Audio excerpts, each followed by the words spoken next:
one here? Mm-hmm.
One of the arrows is on the keyboard as well.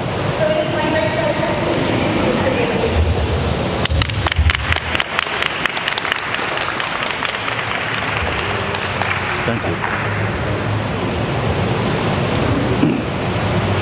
I noticed it's sort of garbled with the speaker. Can you hear me without the speaker?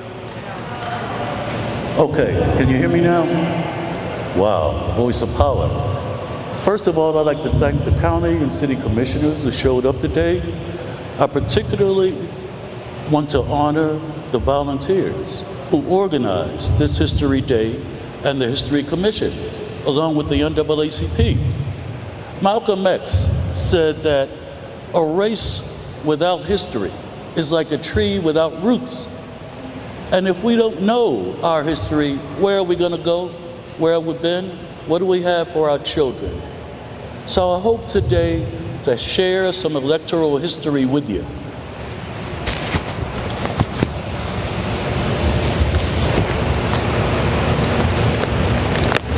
It just looks long. 100 years separates Governor Ron DeSantis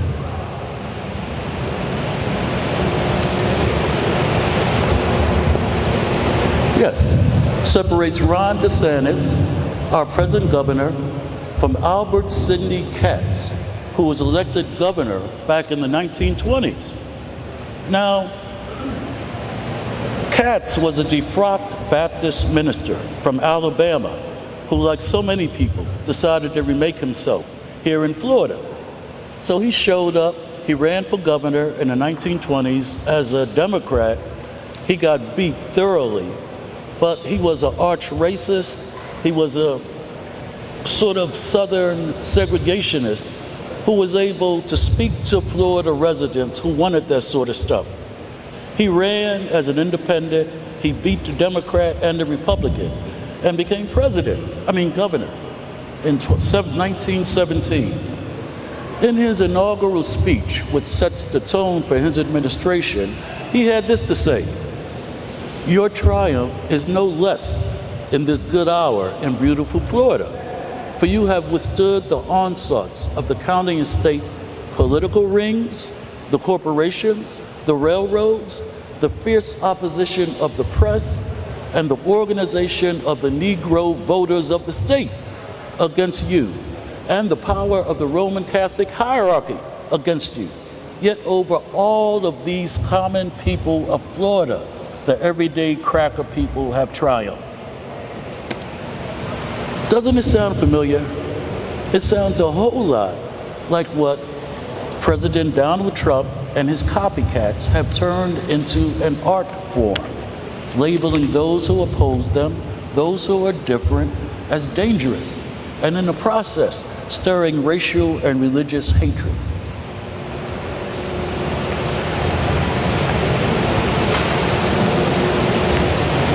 I'm gonna get this right. There we go. Now, the nation at the time was going through a period of xenophobia. What that means is fear of foreigners. This was after World War I. The Russian royal family had been destroyed by the communists, and cats like Trump played on fears such as these to denounce anybody other than a teetotaling white man. This was an early version of Christian nationalism. His administration ushered in what became known as the Age of Barbarity. Women who were considered loose or had big mouths who wanted to vote were dragged off into the woods and whipped. Black people were routinely harassed and attacked. In 1919, Katz publicly labeled black residents as part of an inferior race and refused to criticize 2 lynchings. He was quoted in the press as saying that only the vagrant, vagabond, worthless Negro was lynched. When the NAACP complained about these lynchings, Katz wrote denouncing that organization and blacks in general, saying your race has always harped on the disgrace it brings to the state by a concourse of white people taking revenge for the dishonoring of a white woman. When if you would teach your people not to kill our white officers and disgrace our white women, you would keep down lynching forever. In other words, like Trump, Katz decided to blame the victim. A fish rots from the top, and Katz racism and sexism set the tone for 1920s Florida and beyond. There we go. Enter July Perry, a respected member of Ocoee's black community. Now, Ocoee's pretty close to here, right? I think I passed it coming up. Anyway, he was a former Civil War soldier who wanted to see his people vote. In 1920, after visiting the local courthouse and demanding to vote, July and a few others were hounded. Perry was arrested after an incident at his home. Later, he was dragged from jail and lynched. Around the same time, we had Rosewood, which was burned to the ground by a white mob, a graphic reflection of the way the political winds blew. They were the political winds of intimidation designed to stop newly freed black men and women from exercising their franchise. Black voter registration was discouraged, and soon the state returned to the pre-Civil War balance of power.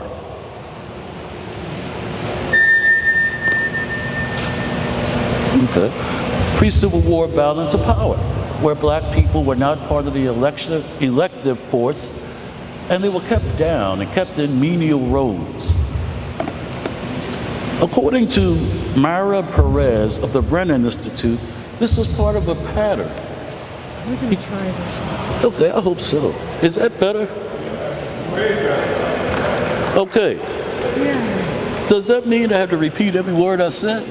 I hope not. Keep it close, okay? Keep it close. Now, this sounds good. You can hear me now, right? Okay. Black voter registration was discouraged, and soon the state returned to its pre-Civil War balance of power. Politics stagnated into races between white men only, and no Republicans allowed. This was back when the Democrats owned the state. Now that sounds really good. All right.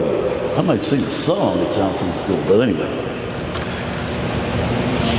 In response to emancipation, Florida's legislature, like many of its southern neighbors, passed a series of black codes.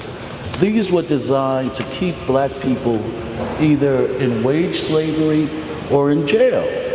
The legislature passed an act to prescribe additional penalties for the commission of offenses against the state and for other purposes. The other purposes were a lengthy list. Such things as white female burglary, housebreaking, possession of weapons, and many others for which severe penalties like public whippings were imposed.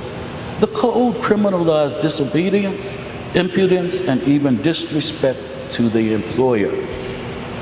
The legislature also enacted an act to punish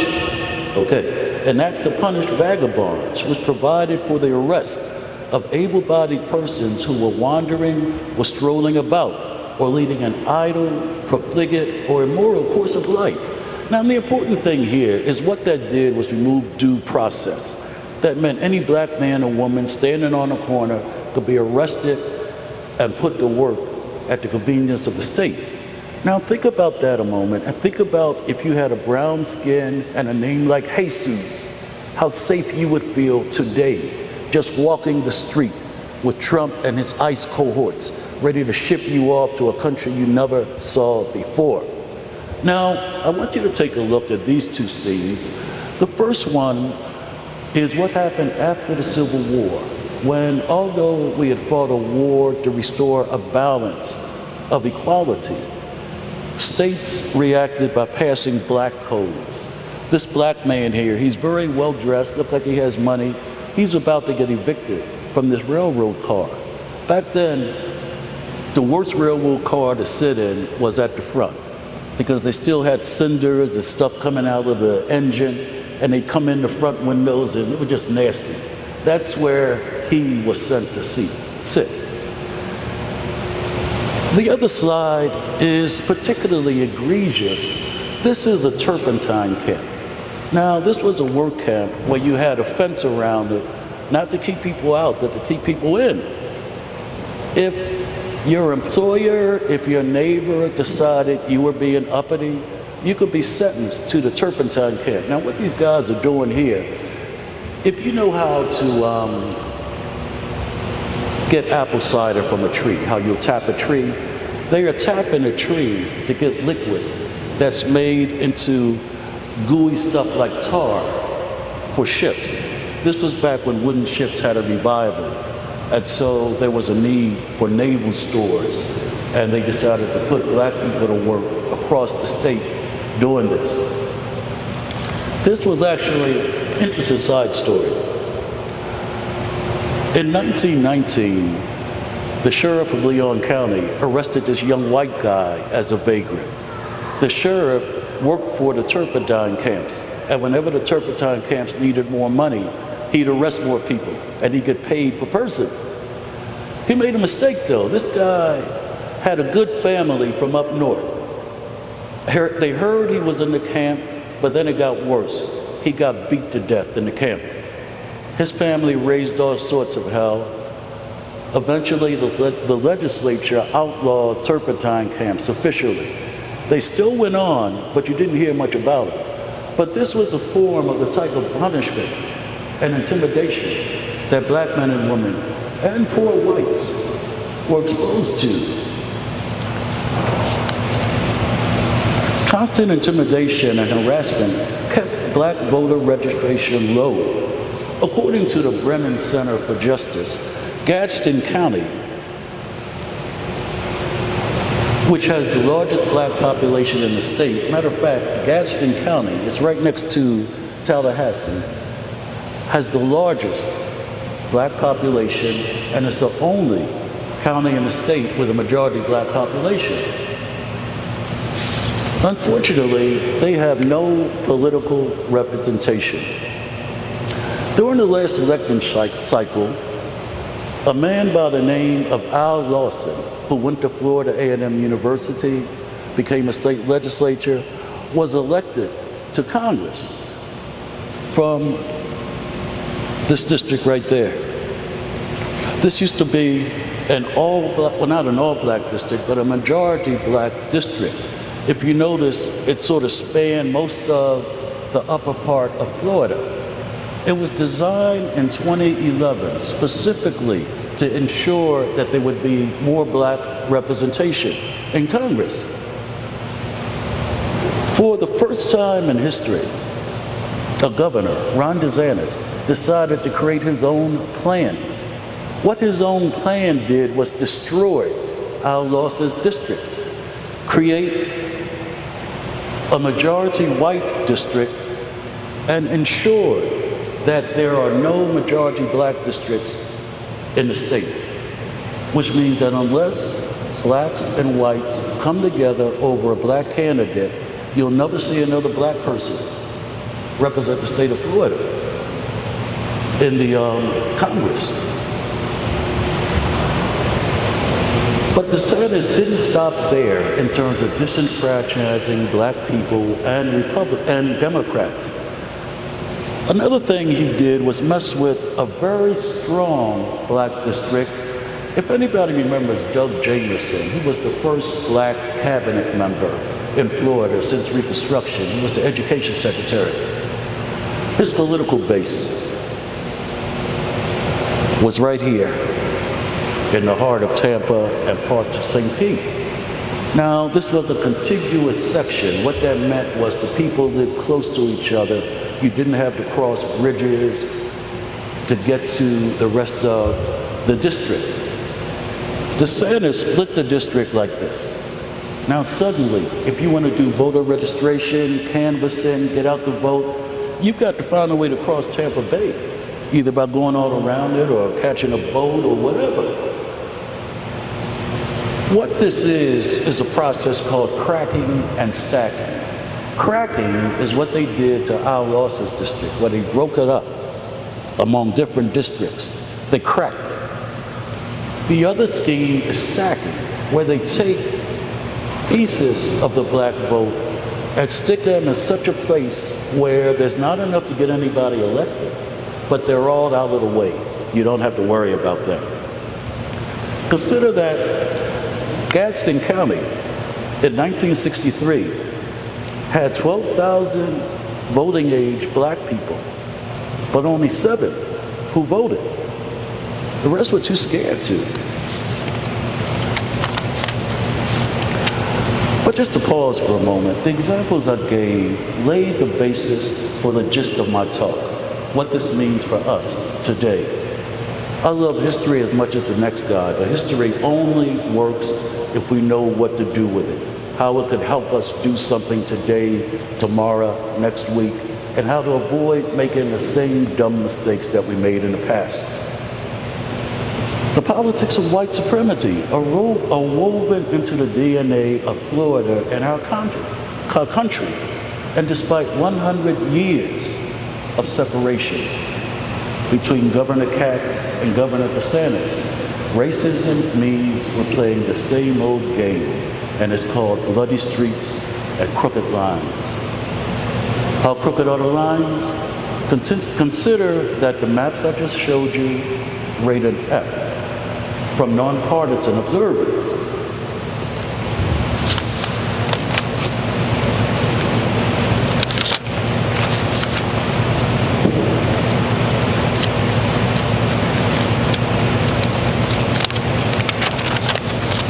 It's clear that both maps, the ones I showed you earlier and this one, violate Florida law and modern practice. Through a series of lawsuits, the League of Women Voters and others concerned about good government created in 2010 the Fair Districts Amendment to guarantee equal representation.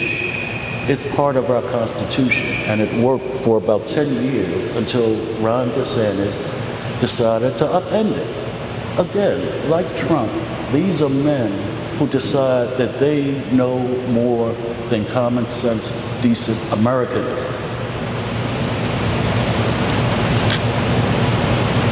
This map packs the Democrats in parts of Hillsborough and Pinellas into the already Democratic-leaning Congressional District 14 That would benefit Republicans by making the now competitive 13th district, once held by Democrat Charlie Crist, who went on to become governor, more reliably red and Republican.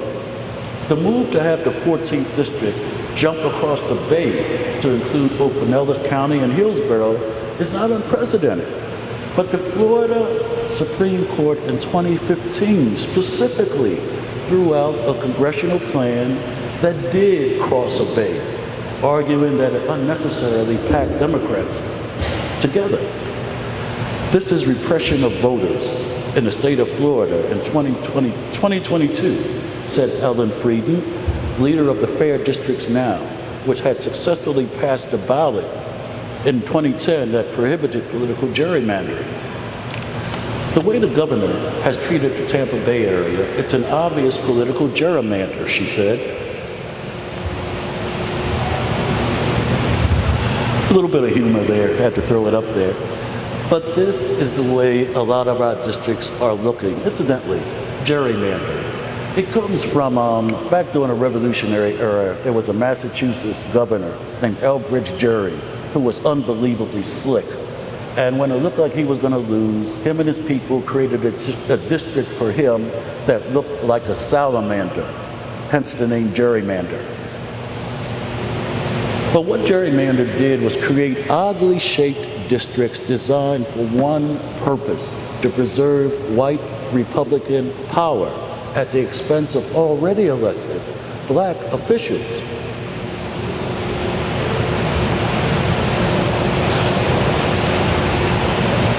Let's talk about some real history, practical history. Up until this point, I've been talking to you all about stuff in books, stuff about dead people, or stuff hundreds of miles away. But let's talk about Bunnell for a moment. I did a little bit of research, and one thing that jumped out at me was the population disparity here. If you notice, the black population in Bunnell is dropping, whereas the white population is increasing. I did some more research. There's an 8,000 unit development coming to Bunnell soon. Who's going to live there? What opportunities will there be for diversity and DEI? That's a very real question right now, because this city, for black people in Bunnell and the area, this could be the last window of opportunity to have any sort of political representation. 10 years from now, if the trends continue as I see them here, this will be, right now there's about 36% black people. And there's a strong black population here. We have the NAACP, I look at the young kids back then. But what is this gonna look like if this population boom continues? Who'll be living here? Who'll be making the decisions? If anything, it'll be like the part of the area I'm from, Southwest Florida, when people from the north have come down and taken over everything. But we will see. One thing I will say about Bunnell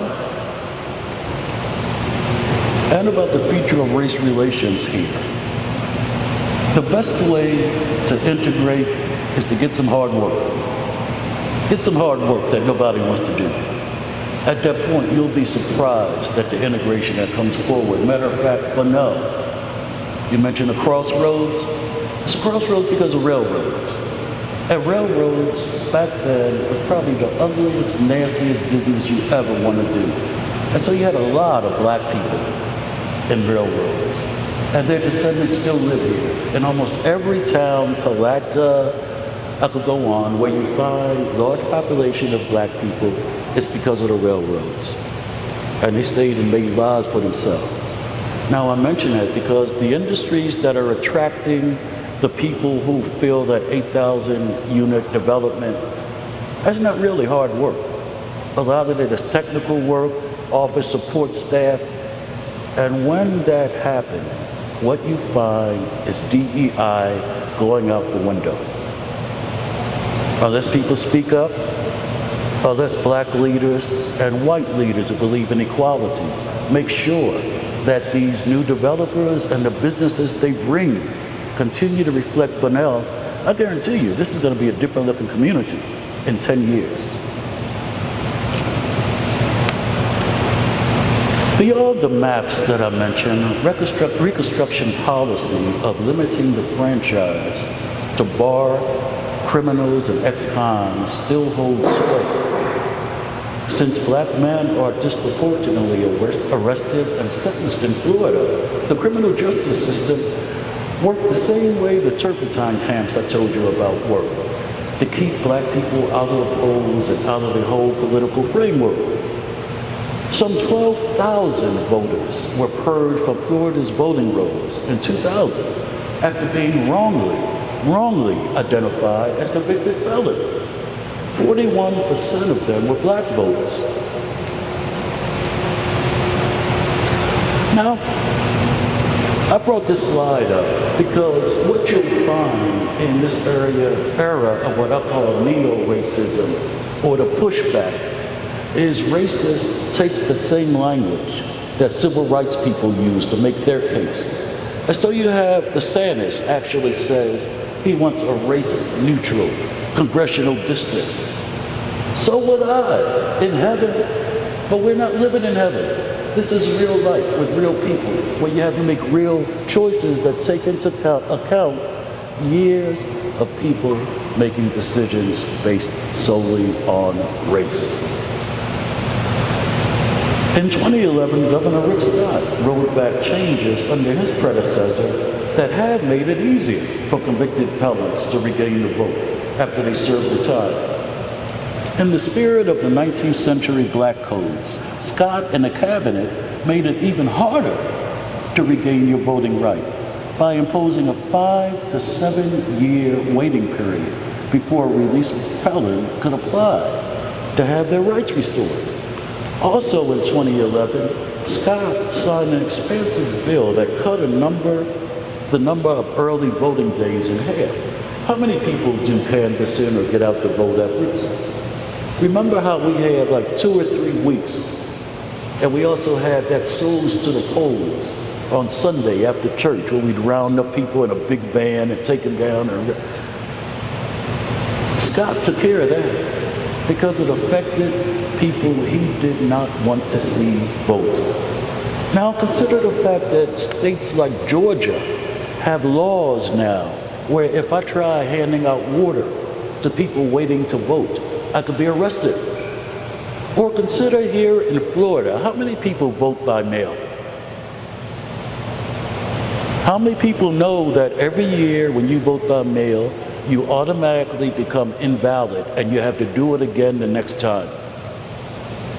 I do a lot of work with the Dems, and we spend whole days calling people, and they don't believe us.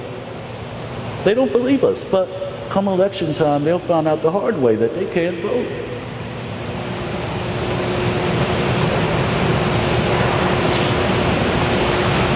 Like I said, they're making it harder and harder. Like you have to be like an electoral athlete just to get to the polls in one piece and to make something happen. Now it gets ugly and nasty and mean. How would you feel if, say, about 20 years ago, you did something really stupid? You got caught, you went to jail, served your time, moved to a new neighborhood, set yourself up again. Bam, bam, bam. On your door, 6 o'clock in the morning. It's the sheriff's department. You're under arrest. For what? For voting. For voting.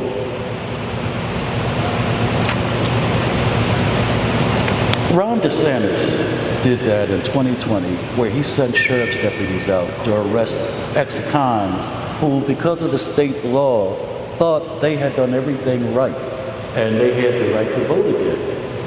Found out they were wrong. The arrest is part of this cruel performative theater that you see the Republicans doing today, where they want to exercise maximum embarrassment and humiliation. A lot of these people, no, not a lot, none of these people that were arrested served any time. None of them broke any laws. But they were humiliated, embarrassed. Some of them lost their jobs. And I don't know about you, but I feel pretty bad about showing my face in my neighborhood after the cops showed up and arrested me one morning. In one of the body cam videos of the arrest, 55-year-old Ramona Oliver exclaimed, "Oh my God, when officers explained that she was being arrested for voter fraud. Oliver was convicted of second-degree murder years ago, but had registered to vote again and thought her life was on the up and up. In another video, Nathan Hart, convicted of a felony molestation charge in 2006, told officers that someone at the driver's license place encouraged him to register to vote. In other words, you had a guy getting his driver's license again, signing up to vote again, trying to do what the American dream say you can do, come back into the system.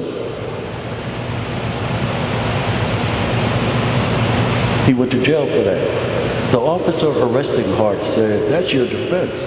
Sounds like a loophole to me if they told you to sign it." And it was Hart's defense, and he got off. But that's not the issue. The issue was to scare people.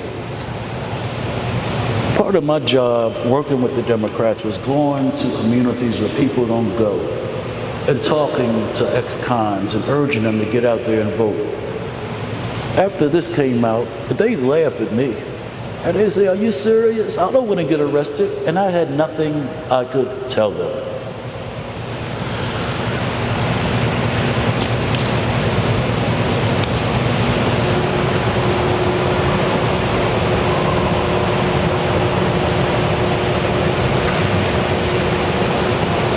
I could go on all day, but I think you see the gist of my message. I'd welcome questions. What can we do when I finish? Or if I warn you out, I understand that. How many people here read the Bible or go to church? After the great flood, Noah, all those animals, the kids looked out, and what did God put up there in the sky? He put up a rainbow. And what he said is, see this rainbow as a covenant, a promise that I'll never come and hurt you all again unless you won't mess up again.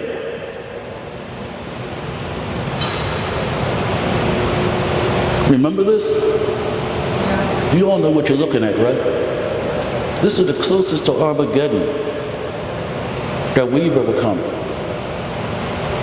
Now God told Moses, I'll send a fire next time. I don't know what is going to be sent to us unless we wake up and understand that political disenfranchisement of any section of our community only empowers the rest of us to continue to pervert this great system of democracy.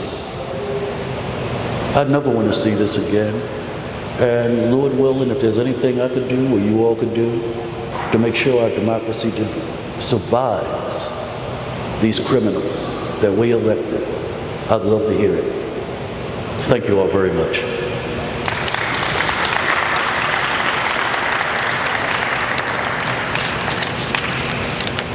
Anybody have any questions or want to throw anything? If not, yes.